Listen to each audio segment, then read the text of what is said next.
Lagi ko tong nakikita sa mga recommendation video. So finally, tinry na namin dito sa King Kong Budae-jjigae sa SM Mega Mall.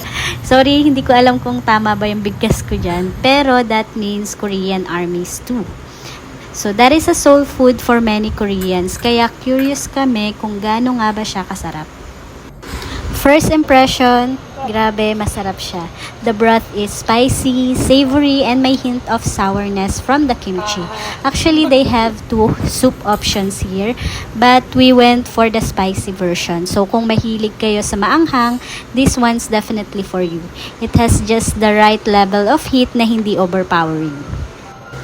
Sobrang dami ng options na pagpipilian, and natuwa kami kasi masarap talaga siya lahat, lalo na yung unli buffet nila. Ito yung mga inulit namin kasi masarap yung kimbap, yung pork bulgogi, fired seaweed roll, tapos yung bosam, grabe, panalo yon. Plus yung chicken nila, super tender and juicy. It really adds that extra depth to the stew, kaya nakarami din kami nito. So take note, unli to ha, plus unli din yung drinks and dessert. Hindi na nga kami nakapag-dessert ng waffle kasi busog na. Overall, this is definitely worth it.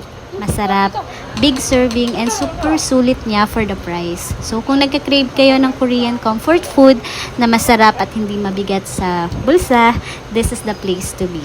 PS, hindi po to sponsored, masarap at sulit talaga siya, promise. Babalikan talaga namin to for sure. So, that's it for today's video. See you next vlog!